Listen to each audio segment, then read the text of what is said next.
Hello everybody, my name is Phoebe and I'm going to be doing the introduction for the TOCFL information session. All right, let's get into it. So my name is Phoebe, my Chinese name is Bai Phoebe.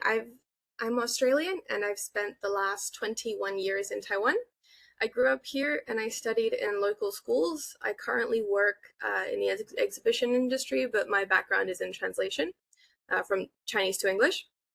And I studied the TOCFL to get my translation certification. And I took the reading and listening CAT test, which we'll explain a little bit later, and I got a C1 in order to get certified because they require specific documentation, and my education was a little bit complicated, we'll say that. So this, you can see on the right, I made the newspaper a couple times. This is me in middle school. Okay, enough about me, let's talk about the test. So the testing levels start from, in Taiwan, they start from band A, so level 1. In the US, you have the novice level, which is an introductory course that is mainly focused on being able to identify the characters and differentiate them. So in Taiwan, we focus on, we have from band A to band C. Now the lowest level is band A, so A1, and then the highest is C2, which would be the equivalent of a university educated, master's educated native speaker. Now the novice band is usually, it follows the TOCFL proficiency guidelines from the US. We don't really have that here, but there is an equivalent. And the band A through C is more commonly, its counterpart is the CERFR from Europe. Okay.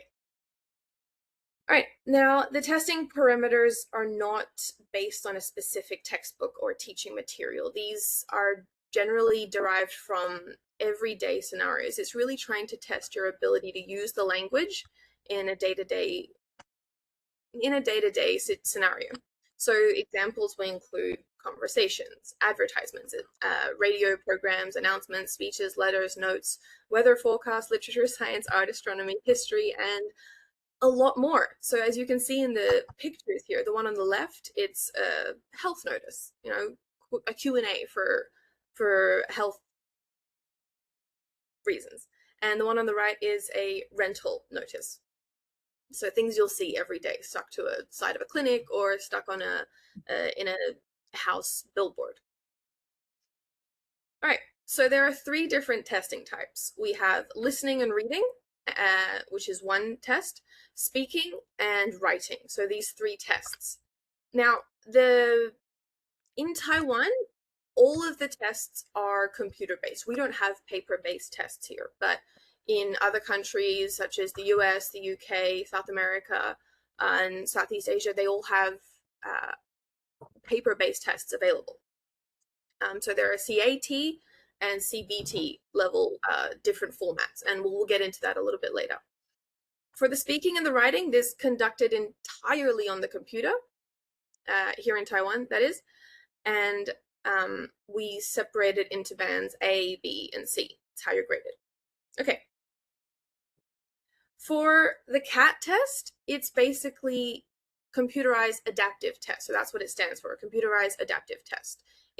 The theory is, it's based on item response theory. So it will take your question, your first question is a baseline, and then every answer that you give here and after is adapting to your level based on your answer. So it takes, it will adjust to your level, basically. Now, the CAT test does not have a specific band. So it will see where you are from A to C, and it will test you accordingly. So there's a lot more questions in the CAT test, and they have a bigger variety. Okay, and in this one, you don't choose a band. You don't choose a band, you just take the CAT test, and it evaluates you on your answers. Okay, so the comparison. CAT, as we said before, it's a computerized adaptive test. CBT is a computer-based test, but this one is just for bands. So as you can see here from the chart, CBT basically is you choose a band, and then you get a fixed number, you get a fixed testing structure. They don't change it, that's just how the band is. There are 50 listening questions and 50 reading questions. The questions will be different. They've got a huge question pool. but it follows a fixed structure.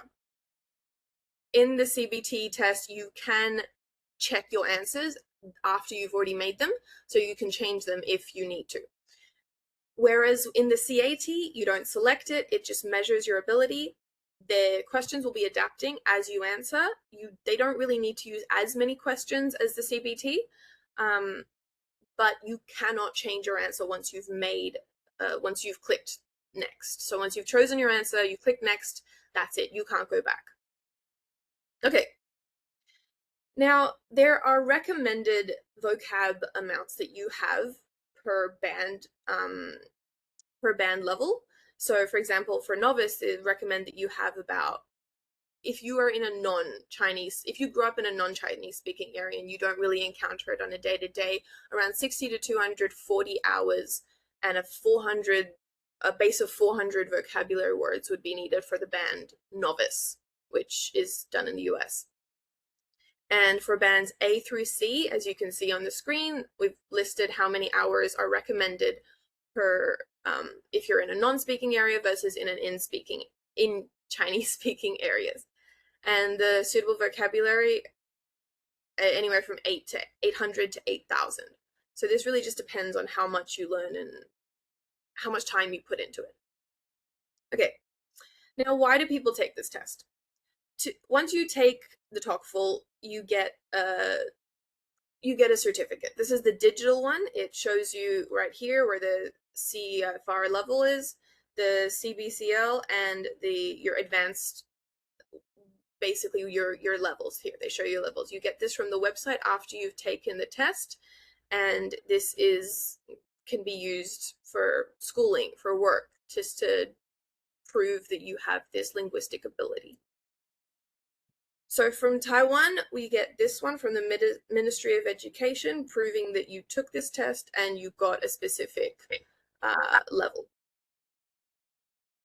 All right, so the certificate uses. Overseas Chinese students that need a language proficiency test can take this. It's part of the Overseas Joint Admissions Committee program. Also for foreign students, international students that would like to study in Taiwan, applying for the Chinese language scholarship or the Taiwan scholarship also require you to have a linguistic certification, which is where the TOCFL comes in. Some universities require graduation, they have graduating requirements or admission requirements, and that's also pretty useful. And for some courses, they require you to have a minimum level like A1 or A2 of Mandarin in order to pass. For work, there is a point system that is used in Taiwan to get your work permit and to be hired here, and the amount of points you get is also based on your ability and your band system. So you can use the TOCFL here as well. So you'll see here for band B, you get 20 points, band C, you get 25, or if you're fluent or above, you get 30 points. All right. Now, if you are looking for employment opportunities here in Taiwan, if you scan this QR code, there's going to be a lot of QR codes, so if you've got your phone nearby, just get ready to scan it. Right here, you can scan this QR code, and on the TOCFL website, there is a list of companies and that are looking for foreign talent that speaks Chinese. And right here, it's listed what the job is. So you've got engineer here, you've got translator, product tester, and a lot of different jobs, and you've got contacts there and what kind of level they require. So this one requires you to be a B or above. Okay, now the TOCFL is recognized for the seal of biliteracy in the US in about 27 states. If you see your state up here, you can use the TOCFL. And all right, yeah, so these states accept it. Moving on. Test types.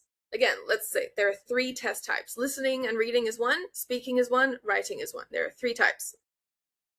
Now, the test instructions are provided in 9 languages. The TOCFL institution gives multilingual support here, guidance on answering methods, and watching these videos and just familiarizing yourself with the content and how the test is taken really does help to reduce anxiety. So we've got it English, French, German, Indonesian, Japanese, Korean, Spanish, Thai, and Vietnamese. So you can scan the QR code here to be directed directly to this website. For the listening questions, there are 3 parts, and you've got, in every band, there are 3 parts. So you've got 25 questions per band.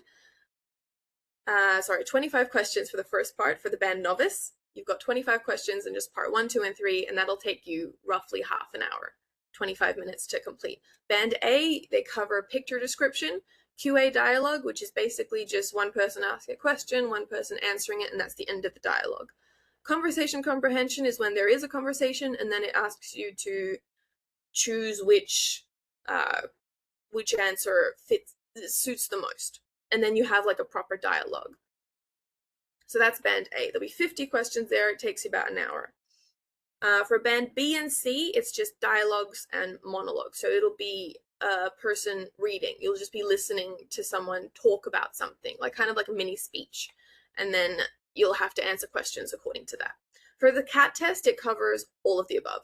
So the CAT test will just include everything, and then you will answer according to your level, and the CAT test will adapt. So we're going to look at some questions now. First question, they all look like this. So if you can't read Chinese yet, it says that in this part there's a picture, you'll hear a question, and then from A, B, and C, pick the correct answer. Every question is read twice. They'll read it once and then stop for 5 seconds and read it again, then stop for 5 seconds, and then you can continue to the next question. All right, so this is the picture description. So you see a picture, and then you listen to a question, and then you'll answer it. Now we're going to do one of these tests. We have 3 questions here for you guys to look at. We're going to do one of them, and then we'll get someone to answer it. Okay, for conversation comprehension in band A, this part is you'll see 3 pictures. So there'll be a conversation, and then they'll ask you a question. You pick the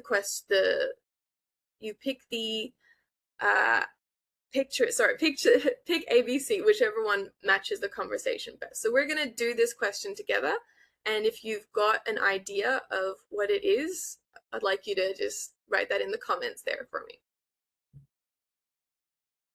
All right. 第1题，请问还要点菜吗？不用了，我吃饱了。麻烦算算一共多少钱？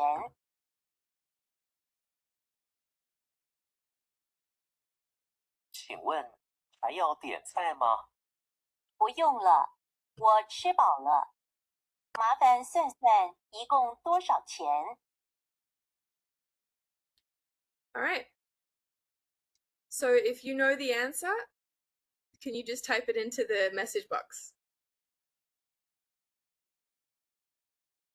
Okay, now dialogue part is when you listen to a conversation and then you have to choose the corresponding answer. So we're going to listen to this one because it is a little bit more complicated and you have to be able to read the answers.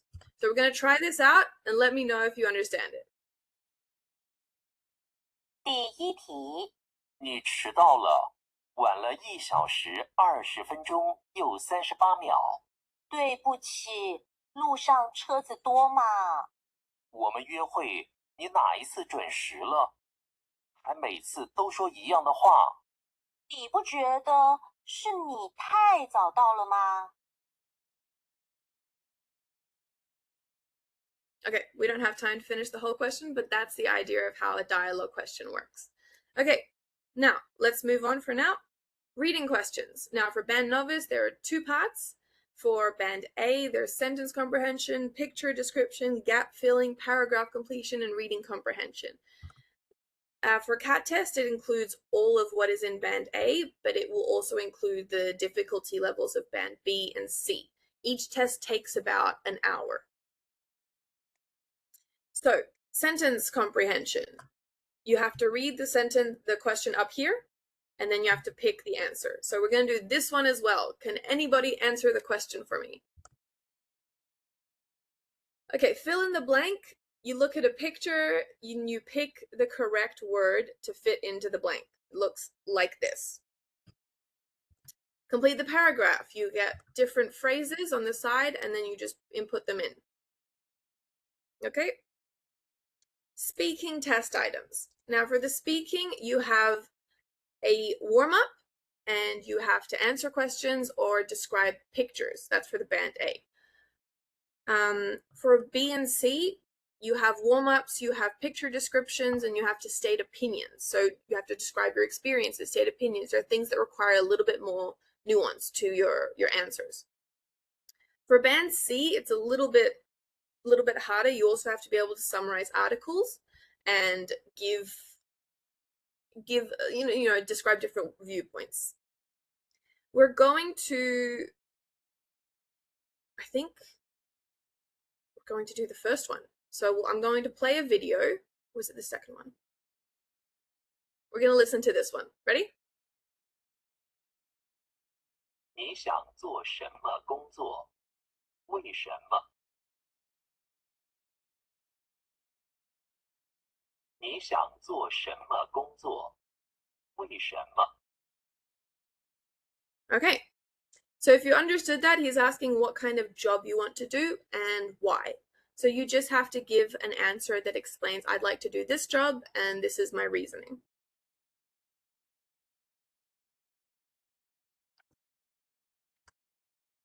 Okay, video description. Now we're going to watch the video, and then you have to describe what is in it. 等一下，你能看到一段影片。这段影片会播放2次。看完以后，请你用自己的话说一说这段影片的内容，例如有什么，在哪里，在做什么等等。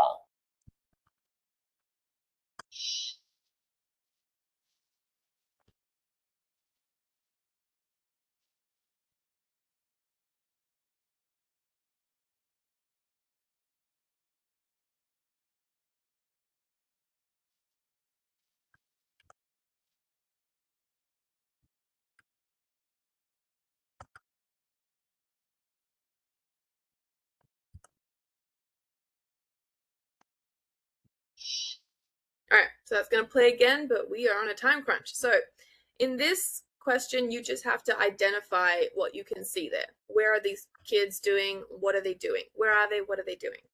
Okay. Writing test. Now, this is, I didn't take the writing test, but for band A, you have to describe what's in the picture and also correspondence writing, like just writing letters. Band B, you have to be able to do argumentative writing. And for band C, you have to be able to summarize. All right, you just have to do it as close as to what you can, close to your ability as possible. There's no right or wrong answer. All right, now image description looks like this. You see an image and then it'll give you instructions. You've got 20 minutes to write as best you can, and you can't change your answers once the time is up. Okay, now remember, you also have to use Chinese punctuation in this writing. Writing a letter, they'll give you instructions like this, give you points to talk about, and remember that if you don't follow the instructions and follow the dialogue given, your grade will be lower. Okay, sample questions. Now, learning this test is really helpful if you have sample questions and that you can just immerse yourself in and kind of get used to. So if you scan this QR code, you can find them in this link. So you click into here and you'll find a bunch of questions. Test administration. How do we do this? Now, Taiwan holds 10 official exams every year in every month except for February and October. We only do see computer-based tests, so there's no paper-based testing here. And you can take tests in the north of Taiwan, central Taiwan, southern Taiwan, and eastern Taiwan. And in Taiwan, it is only traditional Chinese is offered. That we don't do. There isn't a simplified Chinese test here. You can download the 2026 timetable for all of the tests and the posters right here. If you scan the QR code, there'll be a 2026 link here. You can download the schedule here. Taiwanese test centers will look like this. You'll be held in a school, university, or mostly universities or testing centers, and you'll be called in. You'll be given a number, and they will check your ID. They will check. You need to have an ID on you for this, and you can't have anything in your pockets. You can't have any jewelry on. It's just a measure taken. So be careful there. Inside the test center kind of looks like this. You're sitting at a computer desk and you've got a little box holding you in. There'll be a piece of paper that you can take notes with, paper and pen, but you can't take this when you leave the test room. All right, now registering. Now, when you register, it's really important that so you have to create an account, use a username, use a password, and remember it's only computer-based tests. And what's really important is that you make sure that your ID photo is approved. It takes a while. It took me a couple tries for my ID photo to get approved. There was sizing issues, and just make sure that you check your email for this. So you want to upload it at least 5 days in advance so you have time because they will not let you take the test if your ID photo is not approved. So make sure that you can't really book a test until it is approved. So you need to make sure that your photo, preferably a passport or ID photo, is approved 5 days in advance. Now, remember, we only offer traditional Chinese here. For overseas schedule, you can scan this link, and in this box here, you choose your country, and they will list all of the places and costs and the dates of the tests. Now, for overseas test centers, they look roughly like this. And for overseas registration, scan this QR code. So the previous one was just to search the test times. Now, in this one, you pick the area, and you have to use a different login. So if you've logged into the one in Taiwan, you can't use the same login here. It is a separate account. You have to recreate an account. And overseas test centers will generally offer either simplified or traditional, so make sure you know what you want.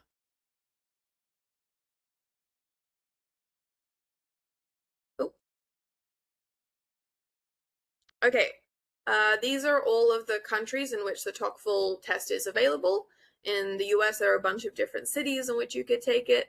So if you see your country on there, that's great. If you don't, I'm sure there's more information on the TOCFL website. Recommended resources. Now, the TOCFL website is in both Chinese and English, so it's not really difficult to navigate. And if you need help, you can go back to this video, and this will be recorded and uploaded, so you can go back here and check all the websites. Test question download. Scan this QR code, and on the left here, this little box, you click in, and you can download. You can check all the questions that are there. So there are these two options. You've got a test bank and specific test questions. Currently, there are 2,138 questions available for you to go through. There is traditional and simplified available for you to practice with. And on the website, there are audio files that you can download for the listening test. So here you can practice specific kind of questions. So you've got the sentence ones, you've got picture description, you've got fill in the blank. So you can choose the specific type of questions that you need to practice.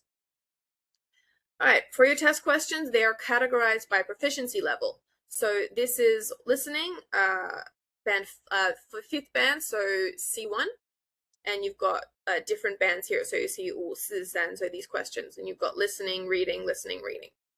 So you can go through and click your band, which band do you want to check, and then you can choose whether you want listening, speaking, or writing.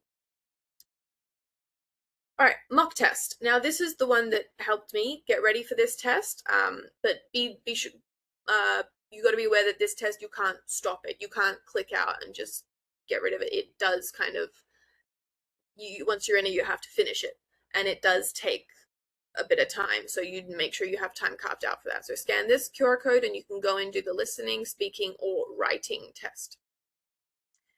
Now, for the listening and reading mock tests, you can choose if you want to do just a specific band, or if you want to do the CAT test.